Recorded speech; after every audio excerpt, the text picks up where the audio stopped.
Gurupyo Namaha. Welcome to your Divine Prayers channel.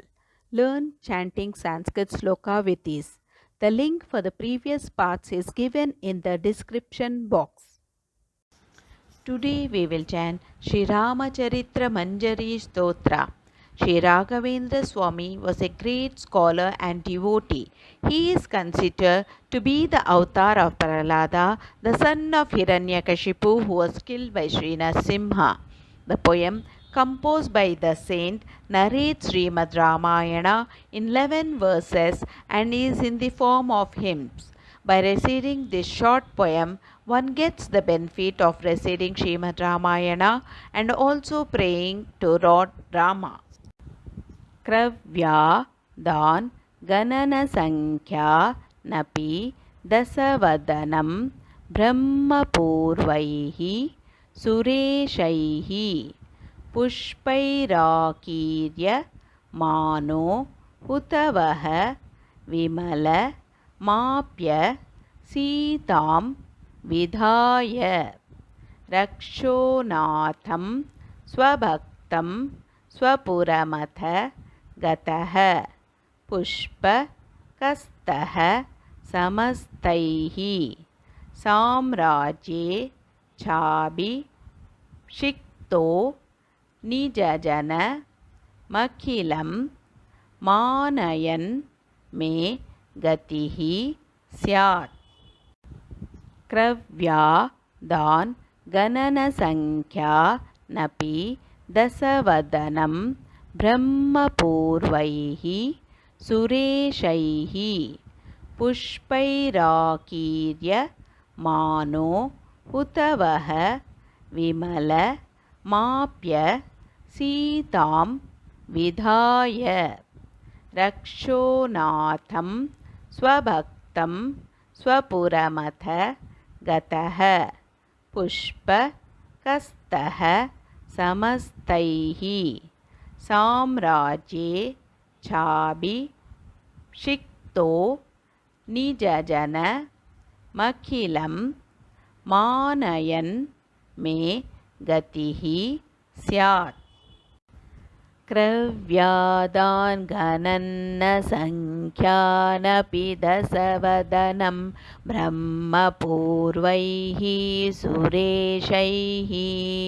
Pushpairakirya-mano Utavaha Vimala Mapyasitam Vidhaya Rakshonatham Swabhaktam Swapuramata-gataha Pushpakastaha Samastaihi Samrajye Chabhishekto Nijajanamakhilam Manayan Me Gatihi Syat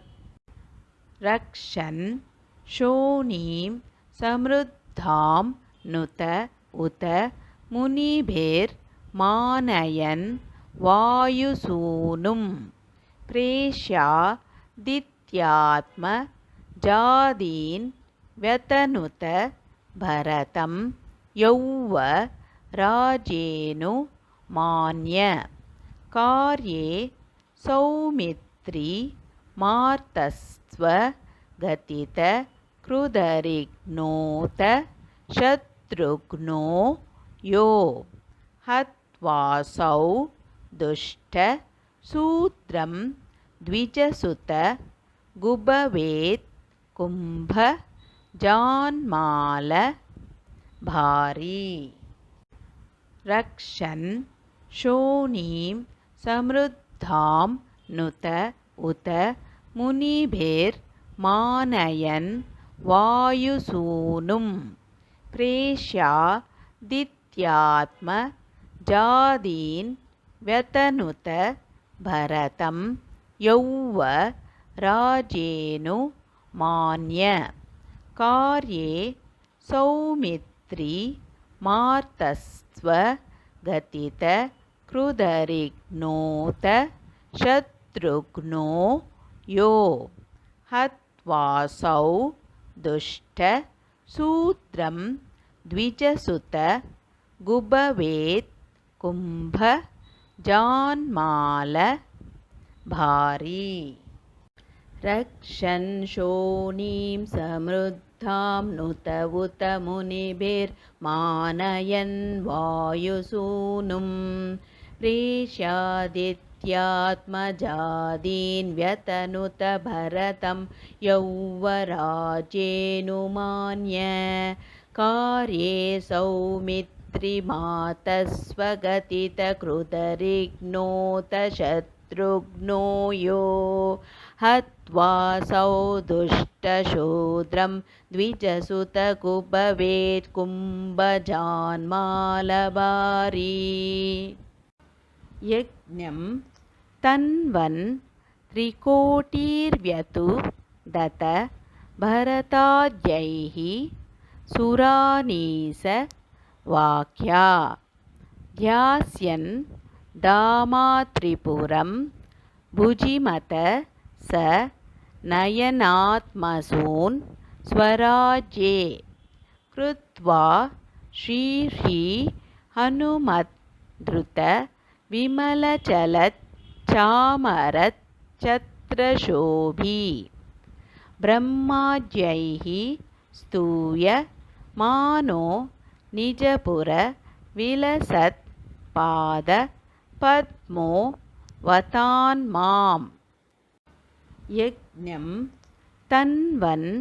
त्रिकोटिर्व्यतु दत भरताद्यैः सुरानीस वाक्या ध्यास्यन् दामात्रिपुरं भुजिमत स नयनात्मसून् स्वराज्ये कृत्वा श्रीर्हि हनुमद्रुत विमलचलत् चामरत् छत्रशोभी ब्रह्माद्यैः स्तूय मानो निजपुर विलसत् पाद पद्मो वतान् माम् यज्ञं तन्वन् त्रिकोटिर्व्यतु दत भरताद्यैः सुरानीसवाक्या ध्यास्यन् दामात्रिपुरं भुजिमत स नयनात्मसून् स्वराज्ये कृत्वा श्रीर्हिर्हनुमद्रुतविमलचलच्चामरच्छत्रशोभी ब्रह्माद्यैः स्तूयमानो निजपुरविलसत्पादपद्मो वतान् माम् इति श्रीरामचरित्रमञ्जरी लेशतः कृता राघवेन्द्रेण यतिना भूयाद्राम प्रसाददा इति श्रीरामचरित्रमञ्जरी लेशतः कृता राघवेन्द्रेण यतिना भूयाद्राम प्रसाददा यदक्षर पदभ्रष्टं मात्राहीनं तु यत् भवेत् तत्सर्वं क्षम्यतां देव श्रीरामा नमोऽस्तुते विसर्गबिन्दु मात्राणि पदपादाक्षराणि च न्यूनानि चातिरिक्तानि क्षमस्व श्रीरामा अन्यथा शरणं नास्ति त्वमेव शरणं मम तस्मात् कारुण्यभावेन रक्ष रक्ष श्रीरामा यदक्षरपदभ्रष्टं मात्राहीनं तु यत् भवेत् तत्सर्वं क्षम्यतां देव श्रीरामा नमोऽस्तुते विसर्गबिन्दुमात्राणि पदपादाक्षराणि च न्यूनानि चातिरिक्तानि तानि क्षमस्व श्रीरामा अन्यथा शरणं नास्ति त्वमेव शरणं मम तस्मात् कारुण्यभावेन रक्ष रक्ष श्रीरामा. Let's chant together Hare Krishna Mahamantra 3 times for the welfare of all living beings. Hare Krishna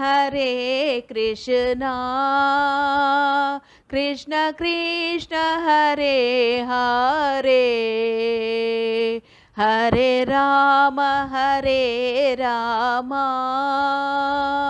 Rama Rama Hare Hare